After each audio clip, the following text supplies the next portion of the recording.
el amarnos los unos a los otros. Y vamos a leer el Evangelio de Juan, capítulo 13,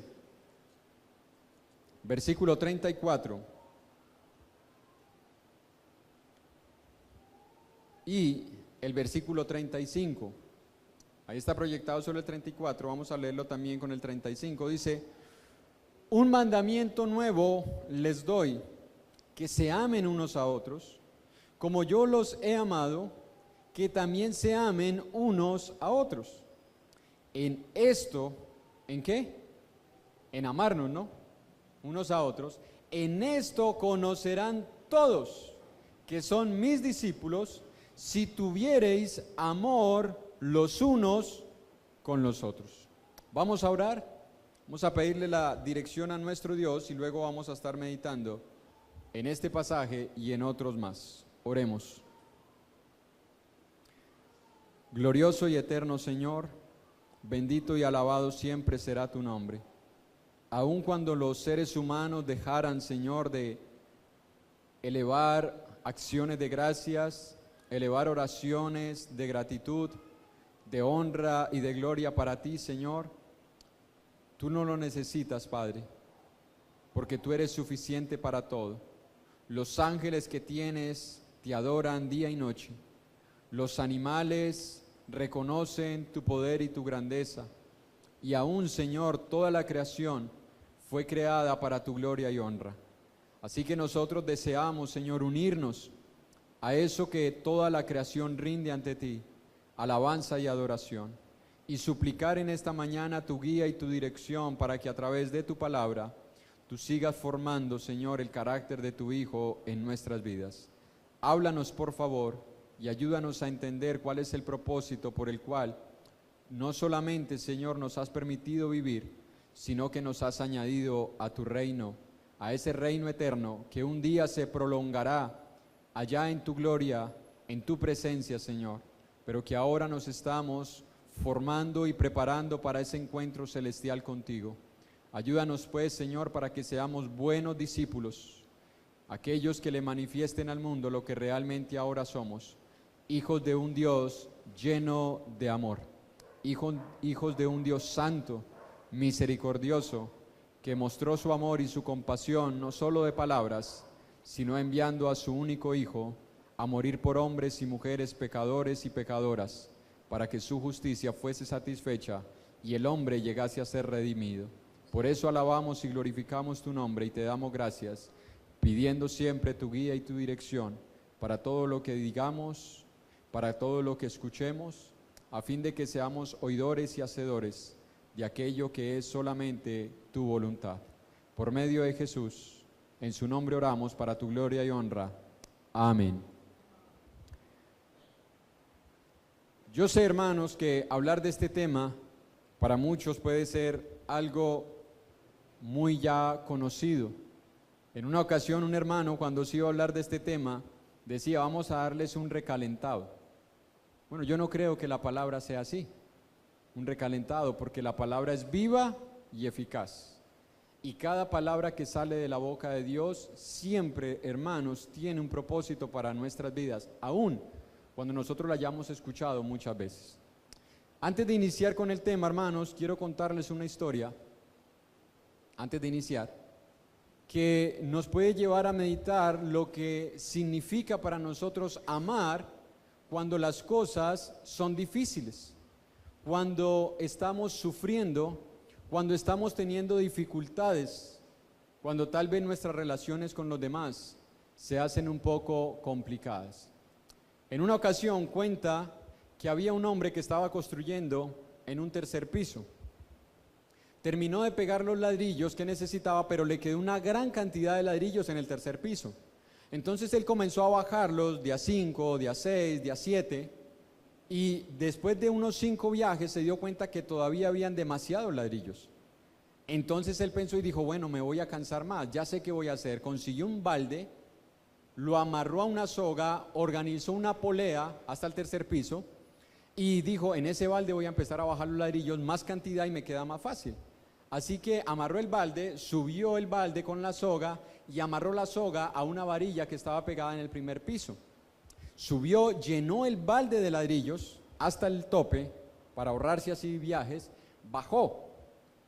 Y cuando bajó, desamarró la soga y la soga le quedó agarrada en la mano. En esos momentos él se dio cuenta que un balde lleno de ladrillos pesan más que un hombre. Y entonces el balde comenzó a bajar a prisa y el hombre a subir a prisa. A la mitad del camino se encontraron hombre y balde, y el balde le golpeó en el hombro, dejándole una tremenda herida. Pero él no quiso soltar la soga, se aferró a ella, hasta que llegó al tercer piso, donde se dio cuenta que la mano se le metió por dentro de la polea, fracturándole 2 dedos de la mano. El balde cayó al piso y se rompió. Y ahí se dio cuenta que un balde vacío pesa menos que un hombre. Entonces comenzó a bajar el hombre y el balde a subir, porque ya estaba sin ladrillos. Nuevamente se encontraron en la mitad del camino y el balde le causó una gran herida por el corte que tenía el balde en una de sus piernas, hasta que cayó al piso. Cuando cayó al piso, antes de quedar inconsciente, soltó el balde y el balde se precipitó nuevamente y le pegó en la frente, causándole una herida. Quedó inconsciente, estuvo en la clínica durante 8 días, tuvo necesidad de algunas cirugías, una en su hombro, otra en su pierna, otra en sus manos y una sutura de puntos en su frente. Hermanos, a veces la vida es así. Subimos, bajamos, nos golpeamos, nos herimos, necesitamos muchas veces un médico. Y a veces no entendemos por qué nos sucede lo que nos sucede. A veces no entendemos por qué estamos subiendo, bajando, por qué nos causa heridas las cosas que nosotros creíamos iban a ser una solución para nuestra vida. Porque él pensaba que ese balde iba a ser una solución para él. Porque le iba a ahorrar mucho cansancio y mucha fatiga, pero terminó causándole graves lesiones en su cuerpo. Y así es la vida, hermanos. A veces estamos experimentando heridas, sufrimiento, dolor, tristeza, amargura, resentimiento, decepciones, frustraciones, engaños, abandonos, infidelidades. Y sufrimos y nos preguntamos ¿por qué? Bueno, no trate de entender por qué, porque no lo vamos a entender. Más bien tratemos de preguntarle a Dios, ¿qué quieres, Señor, enseñarme con eso que me está sucediendo? Y es por eso que vamos a meditar hoy en este pasaje de amarnos unos a otros.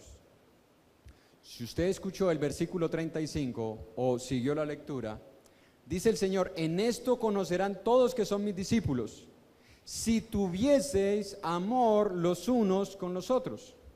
Mire, hermanos, si hay algo que hace que las personas del mundo reconozcan quién es un verdadero creyente, no son los testimonios. Hay gente que sale a contar sus testimonios. Mire, yo era drogadicto, yo era asesino, yo era violador, yo maté a mi mamá, yo violé a mi abuelita, luego la ahorqué y Dios me restauró. Entonces piensan que ese testimonio es todo lo que las personas necesitan escuchar para convertirse al Evangelio. Piensan que ellos son mejores que otros porque han vivido todo ese mundo de pecado y entonces ahora el Señor los ha perdonado y han sido transformados. Pero no es así, porque si usted lee el Salmo 1:1 y va leyendo, dice: bienaventurado el hombre que no anduvo en consejo de malos. No dice el hombre que anduvo en muchos pecados y fue perdonado. Dice el que no anduvo en consejo de malos, el que no estuvo en silla de escarnecedores. O sea que no hay gloria en yo decir: fui un pecador de los peores y ahora soy cristiano. No hay gloria en eso. Porque Dios no quiere que nadie pase por eso para que sea hijo de Él. No hay gloria allí. Entonces los testimonios no son suficientes para que las personas crean. Los milagros que nosotros decimos que Dios hace a través de personas, porque yo he escuchado muchas historias de estas, personas que dicen: mire, Dios hizo un milagro. Y yo vi cómo ese hombre sanó a ese niño, y vi cómo ese hombre sanó a esa señora, y vi cómo ese señor le diagnosticaron con radiografías y todo, tumores malignos, y ahora desaparecieron. Gloria a Dios. Y entonces la gente, dice uno, se convierten. Pero hermanos, si usted quiere darse cuenta si esto realmente es verdad, usted necesita irse a las Escrituras y comenzar a ver el ministerio de Jesús, donde muchas personas daban testimonio de milagros reales, pero no creían. donde muchas personas podían dar fe de que el Señor Jesús dio de comer a 5,000 y luego a 4,000 hombres, sin contar mujeres ni niños, pero no creían. Usted puede darse cuenta que en el Evangelio de Juan, Jesús resucita a un muerto y en vez de la gente creer, dicen, vamos a matar al que resucitó y vamos a matar al que fue resucitado, vamos a matarlos. Después de ver un milagro de un hombre que ha sido resucitado después de 4 días, ¿la gente no cree? No cree. No cree. Porque ni los testimonios ni los milagros son suficientes para que el mundo crea que nosotros realmente somos hijos de Dios. Jesús está enseñando que la forma en la que el mundo va a creer que realmente hay un grupo de personas que han sido transformados por el poder de Dios es si se aman unos a otros. En esto conocerán que son mis discípulos, no en los testimonios que des de tu vida, ni tampoco en los milagros que tú puedas tratar de demostrarle a las personas. Entonces las personas comenzaron a ver a Jesús y más que creer por los milagros, comenzaron a creer por lo que Él hacía, por lo que Él era, por la forma en la que Él se relacionaba con personas que habían sido desechadas por la sociedad, por personas que habían sido marginadas, por personas que se consideraban no merecedoras de vivir sobre esta tierra, por personas a quienes ni siquiera se les consideraba humanos, sino que se les consideraba por algunos judíos como solamente carbones que iban a servir para mantener ardiendo el fuego del infierno. Y Jesús se relacionó con esas personas. Y Jesús comenzó a tener contacto con esas personas. Y Jesús comenzó a comer con esas personas. Jesús comenzó a hablar con esas personas, a ayudar a esas personas, a sanar a esos enfermos que nadie quería tocar.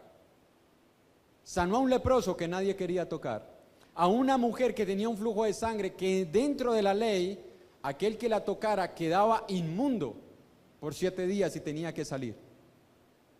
Pero Jesús sí pudo tener un contacto con ella. Pudo tener un contacto con un gentil. Pudo tener contacto con publicanos que ya el pueblo de Israel consideraba desechos de la sociedad.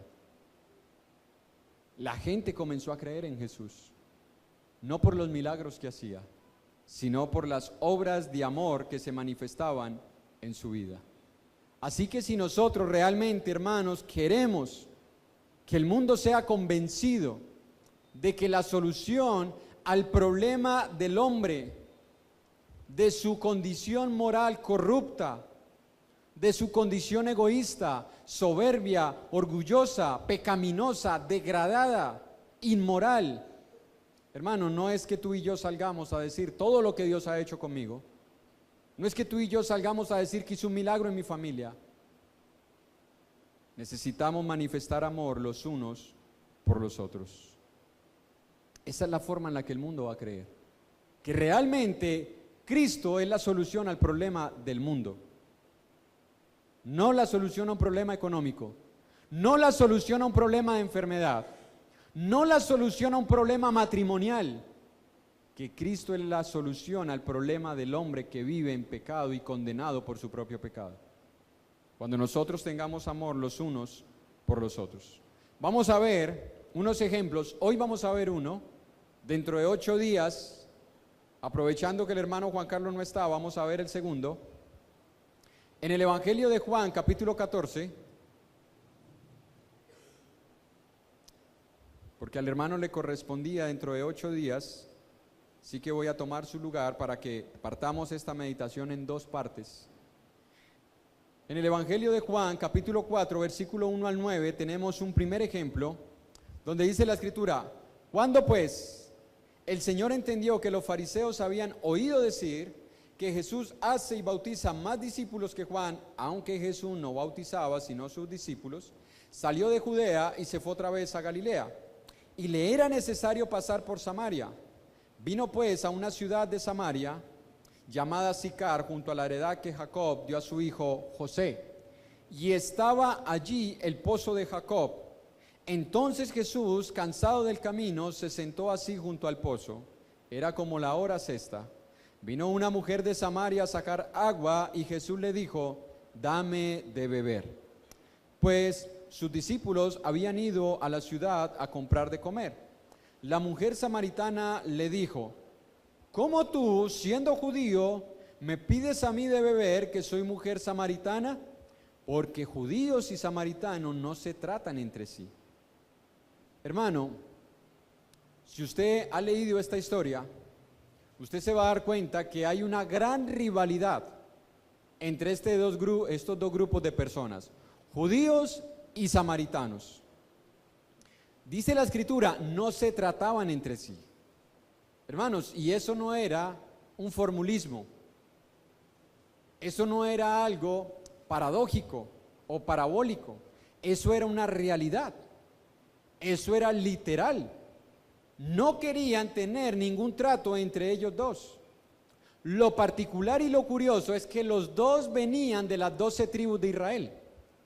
Cuando se parte el reino de Israel por el pecado de Salomón, porque Dios le prometió a David: no voy a romper el reino durante la vida de Salomón, pero cuando él muera el reino va a ser roto y se van a dividir las tribus.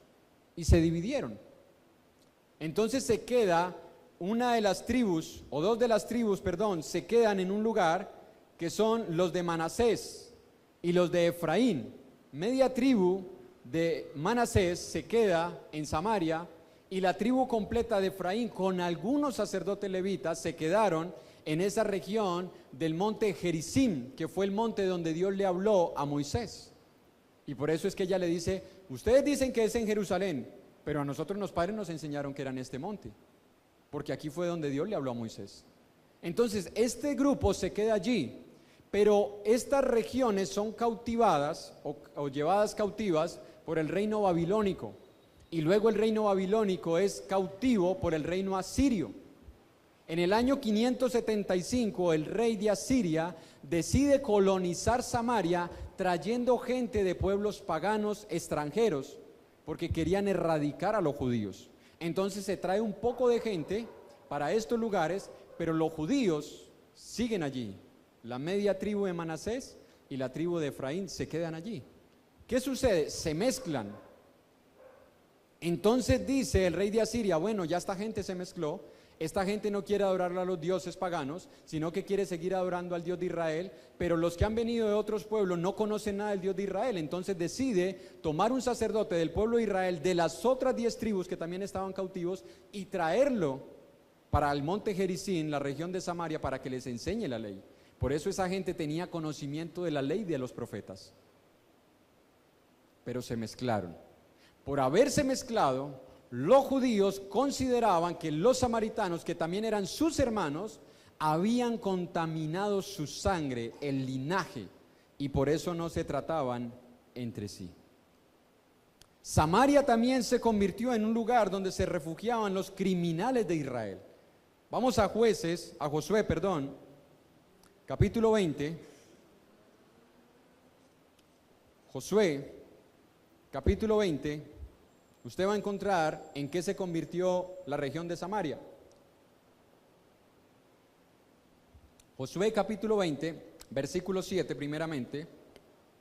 Dice: entonces señalaron a Cedes en Galilea, en el monte de Neftalí, Siquén en el monte de Efraín, y Kiriat Arba, que es Hebrón, en el monte de Judá. Versículo 21. Capítulo 21, versículo 21. Les dieron Siquén con sus ejidos en el monte de Efraín como ciudad de refugio para los homicidas, además Geser con sus ejidos. Estas regiones forman parte de Samaria. Mire, allá iban los que habían cometido delitos en el pueblo de Israel, los mandaban para Samaria. O sea que usted llegaba a Samaria y es como usted entrar en una cárcel.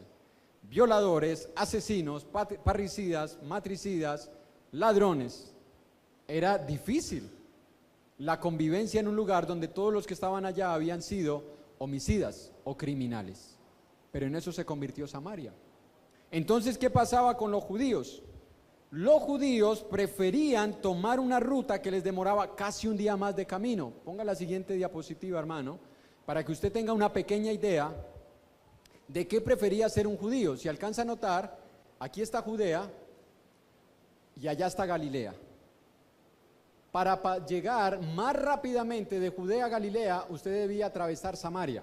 ¿Pero qué hacía un judío? No, él decidía costear el río Jordán, que tenía grandes montes y que les tardaba un día más de camino.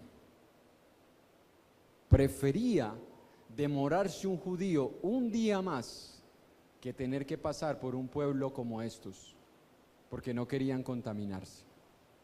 Yo no sé si a usted le ha pasado, que usted ha tenido de pronto alguna dificultad con alguien, y usted sabe que la persona vive en esa cuadra, y usted dice, pero doy la vuelta, no me la quiero encontrar. Eso se llama fariseísmo, porque eso lo hacían ellos. Eso no es amor cristiano. Eso no es el amor de Dios. Eso es fariseísmo. Eso es religión. Y de religiones estamos llenos. Hay aproximadamente 7,000 religiones diferentes, cada una diciendo que adoran al mismo Dios. Eso es fariseísmo. No es cristianismo. No es nuevo nacimiento. Pero esa era la ruta que preferían hacer los judíos. Ellos veían a un samaritano como un perro. Muchos judíos veían a un samaritano y no lo saludaban. En el menor de los casos, no lo saludaban, agachaban su cabeza. Otros escupían en la tierra cuando veían a un samaritano y lo reconocían. No sabemos cómo. No sabemos cómo esta mujer reconoció a Jesús que era samaritano, pero se reconocían que eran samaritanos. Su vestido, su dialecto, porque en lo físico, si venían de la misma familia, tendrían que tener mucha similitud. Pero ellos, cuando reconocían a un samaritano, preferían dar la vuelta. Ellos sí, como los jóvenes, le hago la curva, le volteo esquina, le volteo cuadra. Esos eran los judíos. Y muchos de nosotros hoy hacemos lo mismo y nos llamamos hijos de Dios. Y decimos que el amor de Dios está en nuestros corazones. Ahora, si usted quiere volver al Evangelio de Juan y nuevamente retomar la historia que estamos viendo, en el capítulo 4, en el versículo 4, es curioso lo que dice la escritura allí. Bueno, digo curioso, ¿no? Si quiere déjelo así, hermano. Gracias a Dios todavía veo. En el Evangelio de Juan, capítulo 4, versículo 4. ¿Los hermanos de adelante ven? ¿Viven bien? No las dejo prender. El Evangelio de Juan, capítulo 4, versículo 4. Mire lo que dice la escritura. Y le era necesario pasar por Samaria. Pregunta: ¿por qué a Jesús le era necesario pasar por Samaria? Él no predicó, o más bien en su itinerario no tenía, o no le había informado a los discípulos, mire, vamos a ir a Samaria a predicar. No, su decisión era ir a Galilea. Su propósito era ir a Galilea. Dentro de sus planes que se los había manifestado a sus discípulos era ir directamente a Galilea. Entonces, ¿por qué a Jesús le era necesario pasar por Samaria? Si usted toma en cuenta nuevamente el mapa que nosotros estábamos viendo, aunque costear la ruta del río Jordán se demoraba más, era más segura. Era más segura. ¿O quién de nosotros, sabiendo que hay un barrio donde solamente viven criminales, ladrones, escuchen, no que vivan, solamente viven ellos? Porque hay lugares donde en cualquier barrio viven criminales, ladrones, asesinos, violadores. En todos los barrios viven de todo ese tipo de personas. Pero un barrio donde solamente vivan ese tipo de personas, si usted haya escuchado historias de que todos los que pasan por ese camino los roban, algunos los matan, otros los despojan de todos sus bienes, si usted se atrevería a pasar por ese barrio. No, ¿qué hacemos nosotros? Como la fe no riñe con la prudencia, ahí sí damos la vuelta. Porque la fe no riñe con la prudencia. No, yo soy hijo de Dios y yo paso, no importa si me matan, si me roban. Eso es imprudencia. Eso es tentar a Dios. Que ya no tenga más opción. Bueno, no hay más opción. Pero teniendo otra opción, yo puedo ser prudente y tomar otro camino. Entonces a Jesús le quedaba mejor tomar este camino que era más transitado y que se iba a encontrar con gente que ellos consideraban sanos, porque eran judíos y adoradores de Dios, porque era la ruta de los judíos para trasladarse de Jerusalén, Judea, a Galilea. Pero dice la Escritura que a Jesús le era necesario pasar por Samaria. ¿Por qué? ¿Por qué a Jesús le era pasar por Samaria? Sabiendo que los fariseos y los saduceos estaban pendientes de lo que él hacía, y que si veían que Jesús se metía por un pueblo samaritano, ahora tenemos de qué acusarlo. Este hombre es un hombre que no tiene temor de Dios, porque va y se mezcla con los paganos. Es un sacrilegio que una persona llamándose maestro se esté contaminando, pisando suelo pagano. Él sabía que eso iban a pensar los judíos. Él sabía que iban a utilizar eso que él iba a hacer como un mecanismo para acusarlo y llevarlo a la cruz. Pero aún así Jesús decide tomar ese camino. Le era necesario. ¿Por qué le era necesario? Porque Jesús también quería mostrarle su amor a esta gente que ya el pueblo de Israel había desechado. Jesús quería demostrarle su amor. Nosotros a veces creemos que los únicos que necesitan amor son nuestros vecinos. Porque ese señor es buena gente. Y mi tía, porque ella es buena gente. Y mi abuelita, porque ha sido buena abuelita. Y un sobrino, porque ha sido buen sobrino. ¿Acaso no necesitan el perdón de los pecados también los criminales? Los ladrones, los borrachos, los asesinos, los violadores, ¿no necesitan el amor de Dios? Si Jesús pensara como usted y yo, nunca hubiera ido a Samaria, jamás. Hubiera preferido tomar un día más largo de camino, pero no hubiera ido a un pueblo lleno de pecado, con el amor que él tenía. Pero su amor hizo que fuera a ese lugar y derribar viejas barreras que se habían levantado. Solamente con que Jesús fuera a ese lugar, derribó una barrera que se había levantado durante casi 400 años, donde judíos y samaritanos no se trataban entre sí, donde no querían hablarse, donde no querían ni verse. Pero la presencia de Jesús en ese lugar estaba haciendo eso. Él sabía que ellos eran familia y quería que esa familia no siguiera más enemistad. Esto nos debe llevar a preguntar, hermano y hermana, a usted y a mí: ¿estoy yo derribando barreras o estoy yo levantando barreras? ¿Soy yo de las personas que estoy dispuesto a entablar un diálogo con alguien que me considera su enemigo? ¿O soy yo de aquellos que estoy poniendo barreras en mis relaciones con los demás? ¿Quiénes somos nosotros? Jesús dijo: el mundo va a creer cuando ustedes se amen los unos a los otros. Así con mi hermano, con el que me llevo bien, con él es que tengo que amarme. Ahí no dice con quiénes. Unos y otros. ¿Quiénes son los unos y quiénes son los otros? Bueno, en una ocasión un hermano decía: lo que pasa es que nosotros tenemos dichos que se han convertido en leyes en nuestras mentes. ¿Cuál es uno de esos? Es que somos como el agua y el aceite. Bueno, ¿quién de los dos es el agua y quién es el aceite? Es que somos como el cielo y el infierno.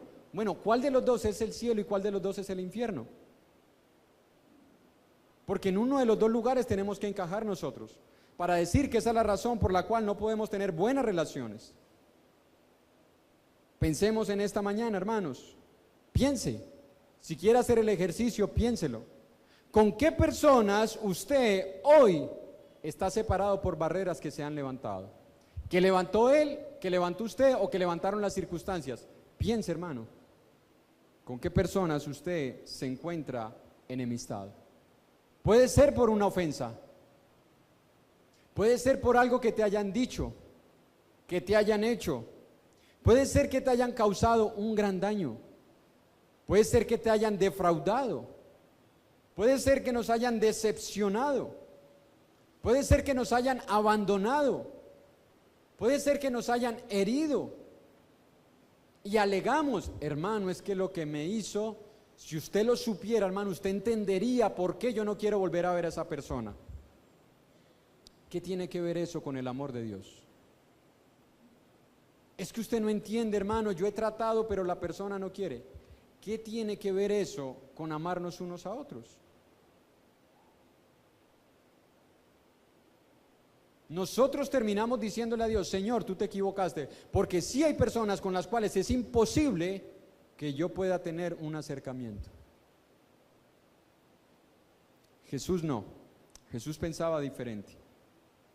Jesús decidió ir a ese lugar donde nadie más quería ir, donde aquellos que se consideraban la luz del mundo, los que le enseñaban al hombre a entrar al reino de los cielos, no querían ir a ese lugar. Ya los habían desechado y condenado. Yo no sé si estamos enemistados con un hijo, si hay padres que están enojados con sus hijos y quien se han levantado barreras con sus hijos. Yo no sé si hay hijos que están enemistados con sus padres y han levantado barreras con sus padres. Yo no sé si hay esposos que han levantado barreras y están enemistados con su esposo o su esposa. Yo no sé si es con un familiar. Yo no sé si es con un hermano en la congregación, un hermano en la fe. Yo no sé si es con alguien conocido. Puede que no sea familia, puede que sea un conocido, puede que sea un vecino, puede que sea una persona a la quien tú considerabas amigo y te hizo algo, y te hirió, te ofendió, te decepcionó, te traicionó, y entonces se han levantado barreras. Piénsalo, porque Jesús nos está enseñando en esta mañana que esas barreras pueden ser derribadas, por lo menos de parte mía.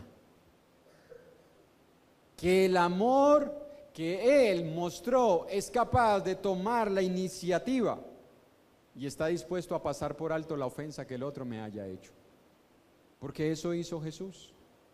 Él estuvo dispuesto a tomar la iniciativa y a pasar por alto las ofensas que este grupo de personas habían causado al nombre de Dios por haberse mezclado con los pueblos paganos.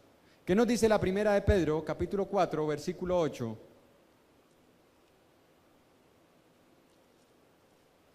Primera de Pedro, capítulo 4, versículo 8. Y ante todo, y ante todo es una conclusión de todo lo que ha dicho, tened entre vosotros, ¿entre quiénes? Vosotros, ferviente amor. ¿Por qué? ¿Por qué, Señor, tú quieres que yo tenga ferviente amor? Porque el amor cubrirá multitud de pecados. El amor está dispuesto a pasar por alto las ofensas que me hayan hecho para que en mí se haga evidente que realmente yo soy discípulo de Jesús. No hay otra razón. No es para mostrarle que yo sí perdono. Vean, lo que Él no hace, yo le voy a mostrar que yo sí lo puedo hacer. Él no me perdonó, yo le voy a demostrar que yo sí perdono. Él no estuvo dispuesto a reconocer su falta, yo le voy a demostrar que yo sí estoy dispuesto. Eso se llama egoísmo, se llama orgullo. La razón por la cual nosotros vamos a estar dispuestos a pasar por alto las ofensas y a cubrir multitud de pecados es para que se haga manifiesto que somos hijos de Dios. No hay otra. No hay otra razón. No existe otra razón en las Escrituras. Esa es la única. Ahora, yo sé que es difícil vivir con buenas relaciones con algunas personas, incluso miembros de la misma familia en la carne y miembros de la misma familia en la fe. Porque la palabra es clara cuando dice, en cuanto dependa de nosotros, estad en paz. Pero para que haya paz se necesita de los dos. Dios vino e hizo la paz. Pregunta, ¿todos los seres humanos viven en paz con Dios? No. La palabra dice que en la iglesia ya se encuentra depositada en cada uno de los miembros la paz. Pregunta, ¿todos vivimos en paz? No, porque se necesita de ambas partes. Pero en cuanto dependa de mí, yo estoy llamado a vivir en paz. ¿Qué quiere decir vivir en paz? Yo no guardo en mi corazón rencor contra la persona que me hizo algo. No lo guardo. Yo vivo en paz. Yo he desechado ese sentimiento que me lleva cautivo, lo he desechado. Eso es vivir en paz. Eso es cubrir multitud de pecados. La palabra dice que Cristo murió por los pecados de todos. Pregunta, ¿todos los hombres han aceptado el perdón de sus pecados? No. Pero ya el sacrificio se ha hecho por todos los pecados. Es decir, yo puedo estar dispuesto a vivir en paz con todas las personas, aunque no todas las personas quieran vivir en paz conmigo. Eso es cubrir multitud de pecados. Decía un comentarista bíblico, vivir con los santos en el cielo, eso será una gloria. Pero vivir con ellos aquí en la tierra, esa es otra historia. Esa es otra historia. Porque todavía nosotros vivimos condicionados a esta naturaleza pecaminosa caída, donde todavía en nosotros hay destellos de rencor, de enojo, de ira, de malicia, de ofensa, de murmuraciones, de traiciones, de decepciones, de infidelidades. Todavía se manifiestan en nosotros todas estas cosas. Son difíciles a veces mantener las buenas relaciones. Y si no, preguntémonos, ¿cuál ha sido nuestra reacción cuando alguien a quien considerábamos una persona de nuestra mayor confianza, puede ser tu esposo, pueden ser tus hijos, puede ser un hermano o puede ser uno de los que nosotros llamamos amigos en el mundo, y nos ha traicionado, y nos ha ofendido, y nos ha herido? ¿Cuál ha sido nuestra reacción?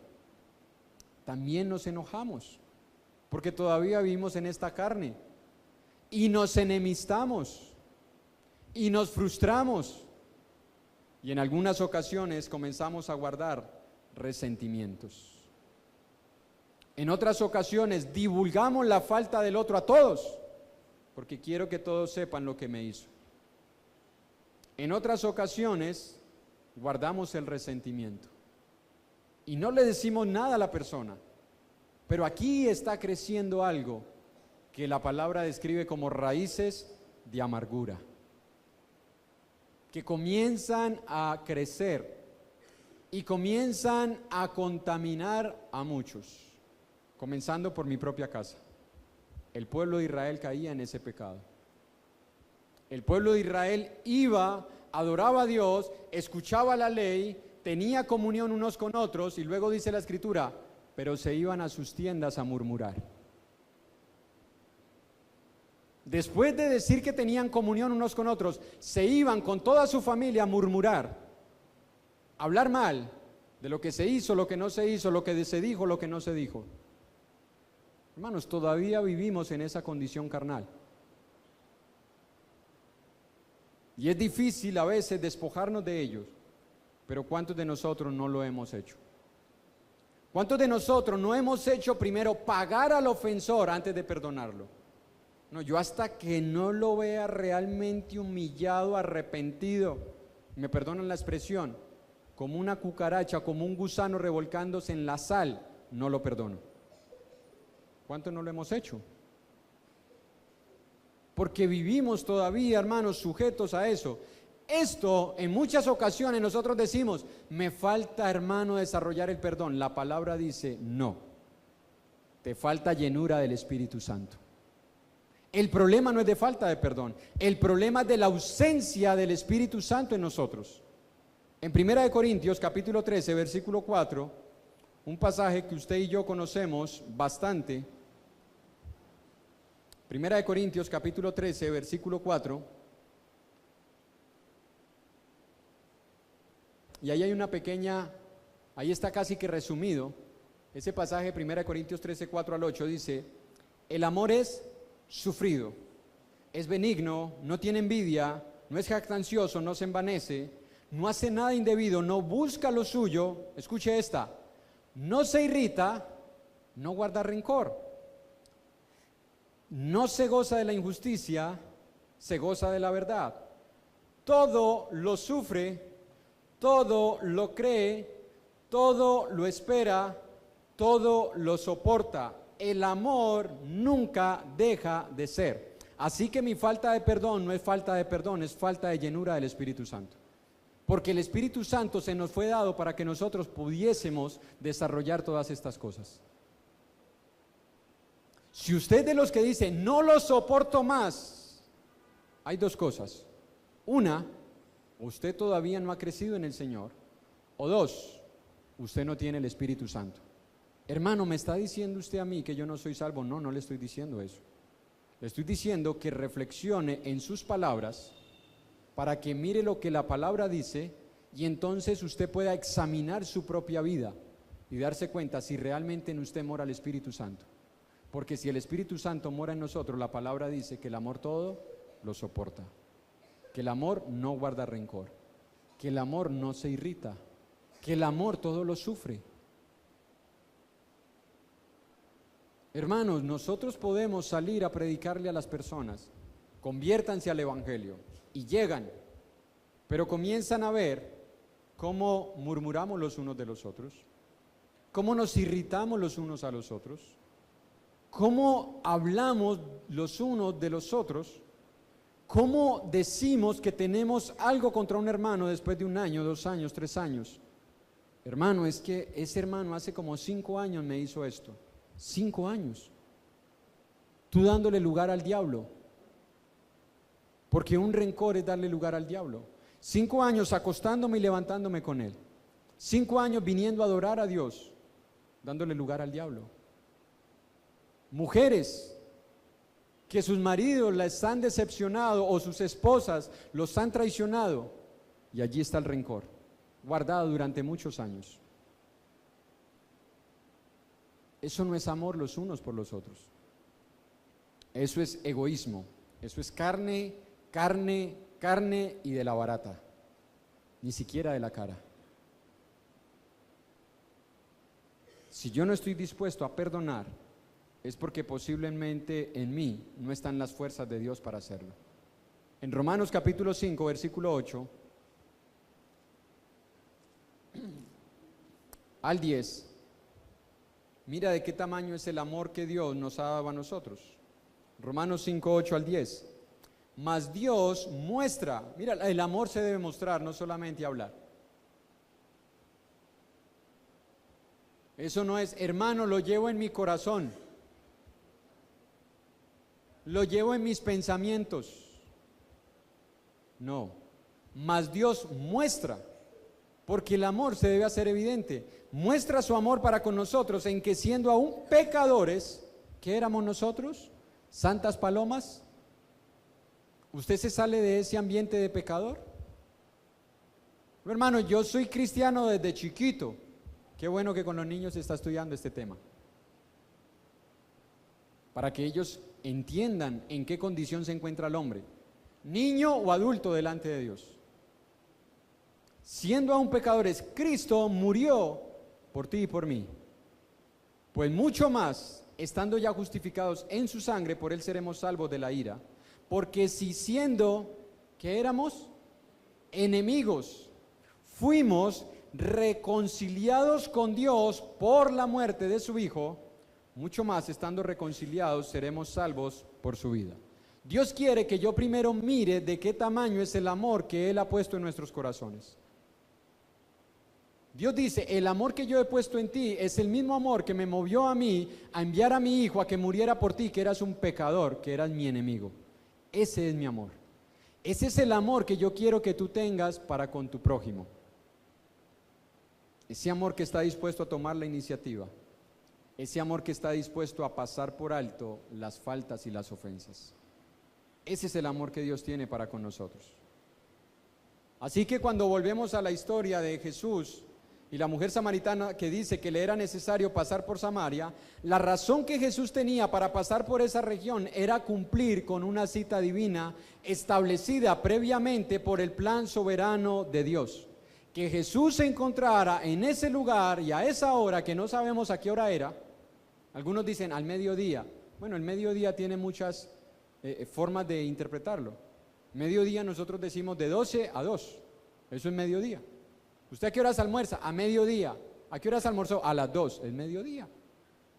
¿Usted a qué horas descansa? A mediodía. ¿A qué horas? A las 11:59. Ya es mediodía. Entonces no sabemos a qué hora específicamente, pero Jesús necesitaba encontrarse con esa mujer en un horario señalado por Dios, determinado por Dios.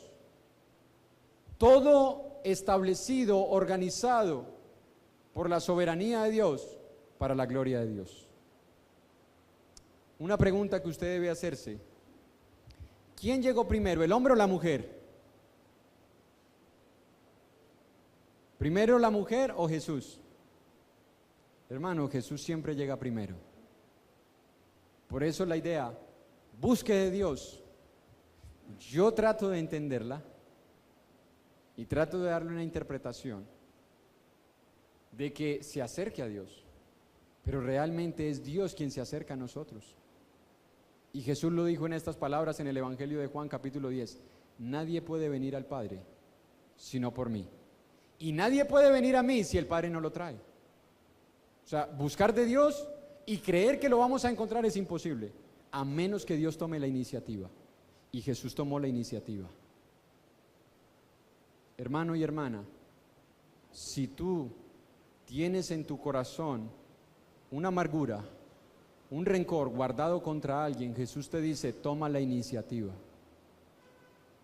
y derriba esa barrera, porque esa barrera te va a mantener preso, te va a mantener presa, te vas a hacer daño con ese rencor, con esa amargura en tu corazón.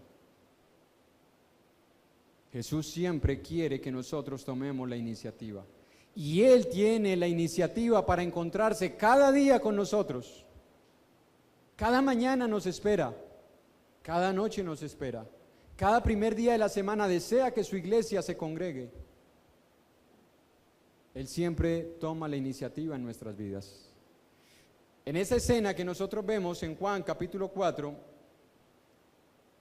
vemos a un Jesús que no le importaba cuánto le iba a costar el acercarse a esta mujer samaritana. ¿Por qué? Porque los fariseos iban a estar ahí, vea. Mire dónde fue. Juntándose con los rebeldes, juntándose con los pecadores, juntándose con los marginados, juntándose con los paganos. Jesús sabía que lo iban a acusar de eso. Pero en el amor de Jesús no le cabía agradar a los hombres antes que a Dios. No le cabía eso. Porque el amor no hace eso. El amor no busca agradar al hombre. El amor busca agradar a Dios aunque nos cueste. A Dios le costó sacrificar a su único hijo. Cuando uno lee la historia de Abraham que veíamos ahora, es curioso porque Dios le dice: sacrifica a tu hijo, tu único. ¿Realmente era el único? No. Abraham también tuvo a Ismael, hijo de una sierva que se convirtió en concubina llamada Agar. Él tenía 2 hijos, pero Dios no. Dios tenía uno solo. Y fue a su único hijo que estuvo dispuesto a sacrificar para reconciliarse con nosotros. Pregunta, hermano y hermana: ¿me cuesta sacrificar algo a mí? ¿Nos cuesta sacrificar nuestro orgullo? ¿Nos cuesta sacrificar nuestra comodidad? Cristo dejó el cielo para venir a esta tierra. A nosotros nos cuesta dejar nuestra comodidad para ir a reconciliarnos con alguien. Nos cuesta. Nos cuesta sacrificar el que me hayan ofendido y pasar por alto esa ofensa. ¿Estoy dispuesto a sufrir? Hermanos, ¿estamos dispuestos a poner la otra mejilla cuando nos hieren en una? ¿Sí estamos dispuestos? ¿O hemos llegado al punto de decir: no soporto más y no aguanto más? Eso se llama, hermanos, ausencia de la llenura del Espíritu Santo. No amor de Dios, ausencia de la llenura del Espíritu Santo. ¿Por qué ese tema, hermanos? ¿Y qué tiene que ver con el tema que estamos viendo de edificarnos los unos a los otros? Porque la única forma de cooperar los unos para con los otros y edificarnos es que tengamos amor los unos para con los otros. Si no, yo voy a estar esperando que mi hermano esté subiendo el palo para serruchárselo. Eso voy a estar esperando. Que mi hermano tenga sus manos ocupadas para cargarlo más.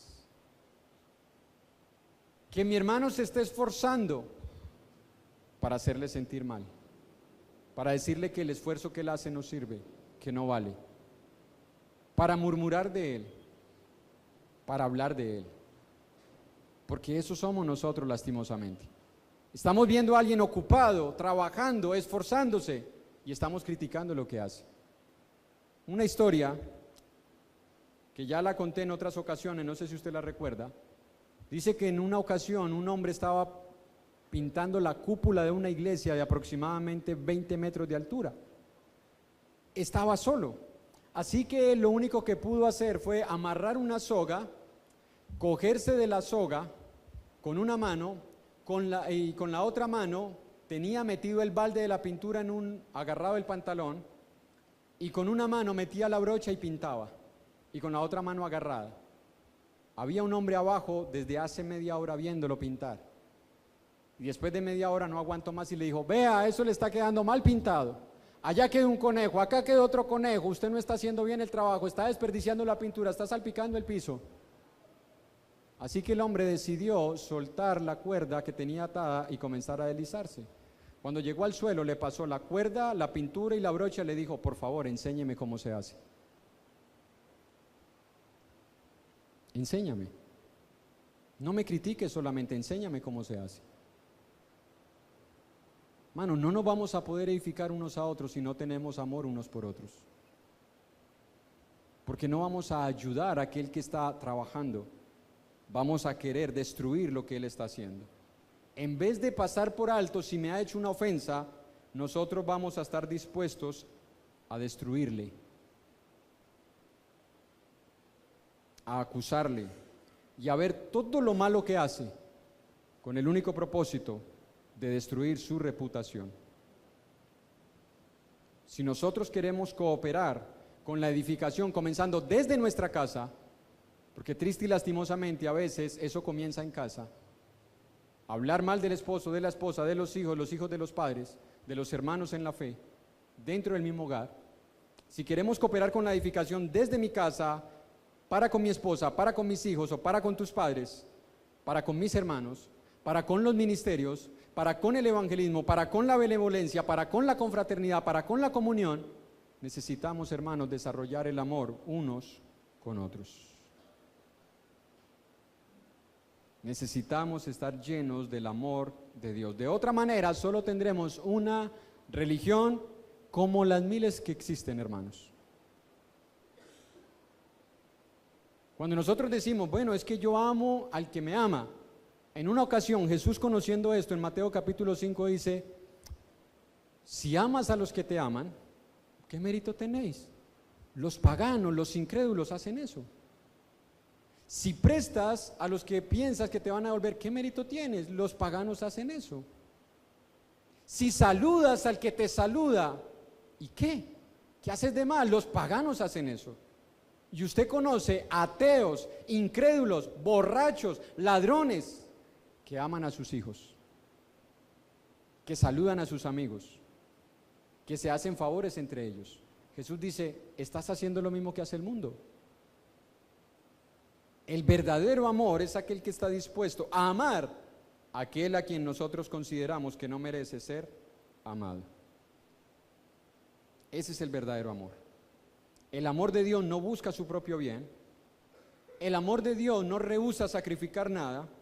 El amor de Dios está dispuesto a restaurar relaciones rotas, no a destruir, no a arruinar, no a dividir. El amor de Dios no está dispuesto a eso. El amor de Dios está dispuesto a reconciliar. Pero si nosotros seguimos viviendo en la carne, entonces primero estoy yo. Y me voy a preocupar por mí, por mi comodidad, porque las cosas se hagan como yo quiero, como yo pienso, y no me importa lo que haga, y no me importa lo que pase. Soy yo primero. Eso es egoísmo. Y ese egoísmo no viene del cielo, viene del diablo. Porque el diablo es un egoísta que quiso tener lo que Dios tenía y no compartirlo con nadie. Eso es egoísmo. Puede que usted y yo, hermano, nos estemos congregando cada día, orando cada día, leyendo cada día, cantando cada día, estudiando cada día, incluso predicándole a las personas cada día. Pero si en nosotros no hay amor, no hemos nacido de nuevo. No hemos nacido de nuevo. Y eso no contribuye para que el mundo crea que somos hijos de Dios. Y no contribuye para que Dios se lleve la gloria. La única forma de estar seguros si hemos nacido de nuevo, y que estamos contribuyendo con la edificación de cada uno de los miembros, hermanos, es si nosotros volvemos al mandamiento de Jesús. Un mandamiento nuevo les doy. En realidad no era nuevo, porque ese mandamiento viene desde el Antiguo Testamento. ¿En qué era nuevo? En que Jesús les dijo, como yo los he amado, así también ámense. Eso era nuevo, porque Jesús amó a los que no merecían amor. Jesús amó a los que no merecían amor. Eso es nuevo, porque si amamos a los que nos aman, eso es viejo, hermanos. El nuevo mandamiento es amar a aquellos a quienes nosotros consideramos ya no merecen ni siquiera una muestra de afecto de parte mía. No podremos cooperar, hermanos, si seguimos pensando así. Amémonos unos a otros, porque el amor es de Dios. Dios les bendiga, hermanos. Vamos a quedar con la oración final.